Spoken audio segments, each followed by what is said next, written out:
Let's get it. Let's get it. Let's get it. Good morning, good afternoon, good evening. My name is Sullivan. Go by Sully. I did a leadership talk over PowerPoint on Leadership University, and that went really well, and I got some good feedback from that. So I decided to do a table talk this morning and to discuss some concepts that can be applied to leadership and how we lead in our organizations. So the first thing I want to talk about is this thing right here.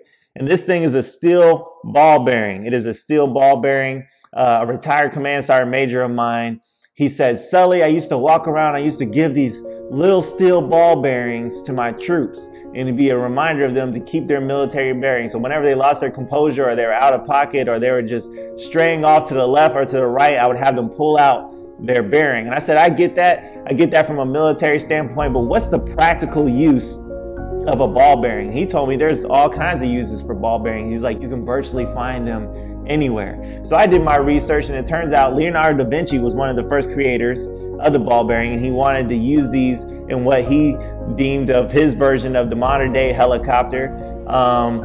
When they first started creating bicycles, they actually use these ball bearings. The hub of your car contains ball bearings. And what a ball bearing does is it creates less friction, right? So whatever the mechanism is it allows that mechanism to keep rolling because there's a series of ball bearings, and they allow you to have less friction in whatever mechanical part, whatever engineering part that is. And so another interesting thing that I found, and what I want to share today is that the San Francisco International Airport has 267 columns throughout its airport. Yep, it has 267 columns throughout its airport. And each of those large columns that support the airport have a giant ball bearing underneath it. And that ball bearing allows for those pillars to shift 20 inches in any direction. And so why is that important? So if you know anything about California, California is prone to earthquakes. So when that airport shakes and that earthquake hits, these ball bearings allow for those pillars to shift left, right, in whatever direction they need to go. And then once the earthquake is over, those pillars can actually center back on that ball bearing because it was there. It reduced the friction in that moment of chaos. And for my leaders out there, you need to be the bearing, right? Especially my NCOs, be the bearing. That's my first challenge today. That's the first message of the three-part message today is be the bearing. When everything is in chaos, when everything is in limbo, when people are deploying, when people are going to and fro, when you got to do the financial budget, when you guys got to do those disciplinary actions, when the units are all in chaos, I need you to be the bearing. I need you to be that person of solidarity, that person of trust, that person of leadership, that person that has the emotional intelligence to handle all the chaos that's ensuing. And a lot of our leaders depend on NCOs to do these things because things are so much in flux and we're so agile and we're getting after the mission every day, 24/7. And I need you to be the bearing. And us being the bearing, it allows our organizations to bend, it allows them to be agile, it allows us to create resilience down the line, and it allows our people to center on us because they know that we're a point of sustainment. They know that we're the backbone of the force, and I need my NCOs to be the bearing. So that's my first challenge to you, is be the bearing. My second challenge goes like this. So there is a man named Dr. Gosner. I read it, and actually that book, Do It for a Day.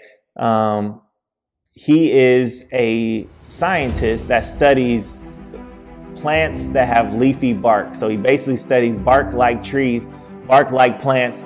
And he was in the Bavarian forest in Germany, and he was studying the resilience of the bark on the trees. And we know that trees are important for many reasons, but one of them is they release oxygen. And another reason why is because they host a ton of species, right? Species live within the trees, they live off the trees, they get the nutrients from the trees. So trees are very important. And he sprayed something on the tree to test the resilience of the tree, and he ended up actually like killing like 2,000 different species of like animals and things and organisms that were attached to that tree. So the first challenge that comes with that story is that each of you is a tree. Each of you are your own ecosystem, right? There are other leaders that depend on you. There are other subordinates that depend on you. There are other peers that depend on you. You have family that depends on you. You have friends that depend on you. You have all these things that depend on you, and I need to bring awareness to that. There's a quote that says, awareness is curative. And for me to get you over that hump, I need you to be aware that you are an ecosystem. There are things and there are people and there are processes that depend on you. The second thing I want to bring to that is when they scaled out, right, of when that tree actually died or when all those organisms got hurt, that affected the greater ecosystem. So you are a tree amongst a forest of trees, especially in our enterprise as armed forces, right? So not only are you a tree within other ecosystems or an ecosystem within other ecosystems, but they've realized that just like if you looked at the movie Avatar, that the trees actually have their roots connected to one another. So when you hurt one tree or when you strengthen one tree or when you affect one tree, the other trees are attached to that. Their root systems are connected. So you are connected. You are not only an ecosystem, but your ecosystem is connected to a slew of other ecosystems. So I need you to be aware that you are an ecosystem. People do depend on you. I need you to think ecosystem when you're thinking about yourself and how you go about your daily activities. But then I want you to think about the bigger picture, and I want you to think of how much you are an ecosystem within ecosystems, right? And how you guys feed off each other and how you can strengthen each other, and how by harming yourself or not doing the things that you're supposed to or executing on high levels, you could be hurting the other ecosystems out there because it could have a chain effect. Now, the third thing after we think ecosystem, so we thought about bearing, right? We thought about sustainment and resilience, and then we talked about an ecosystem and being an ecosystem within ecosystems. But now I want you to think about power, right? And there is two types of power when we look at the Greek. It's exousia and dunamis. Exousia is doing things beyond my ability. Exousia is doing the things like I just hit a new rep on my bench, right? So if I was benching 225 and I'm benching 315 today, then I was using exousia or abilities beyond my power, beyond like my natural scope, right? And dunamis is not doing the things that I have the power to do. So if I'm in a position of authority, I'm not doing these things to harm other people. So a good extreme example would be Thanos. If you guys have seen the Avengers movies, right? He had the power to wipe out half of existence. And so if I had that gauntlet, right, I'm not gonna wipe out half of existence because I understand that I have this power, right? And so I need you to look at both of these powers, and I need you to realize that both of these and how you exercise goes into your execution, because there's power in execution. And my example with that is the SEALs team.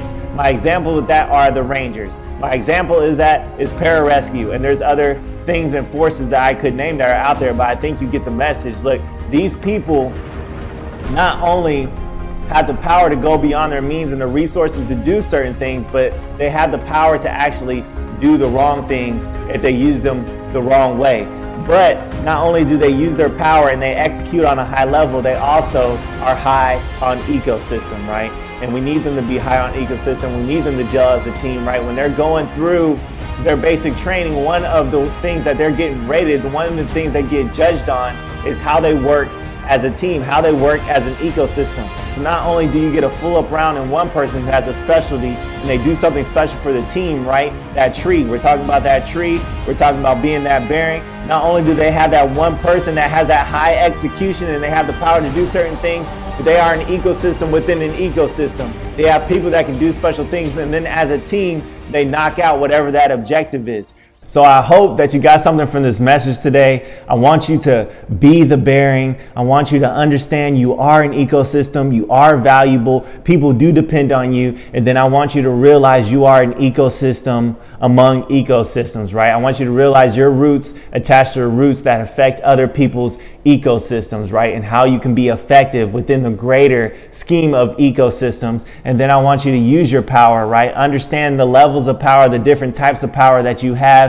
and use those things effectively because they go to your execution. So execute on a high level. I want you to be encouraged as a leader. Keep going, keep pushing, be resilient. And I want to challenge you with this last thought taught is to lead in humility, right? And Abraham Lincoln, he was talking about his favorite characteristic of leadership is humility. And he didn't say humility wasn't a sense of shying away. It wasn't a sense of being weak. You can be humble. It's having the confidence, knowing that you have the capability to do these things, right? To execute on high levels, to go out and do those things and conquer the world, but not be so prideful and hubris about it. So lead in humility, go out there and do great things. And I'll see you guys next time.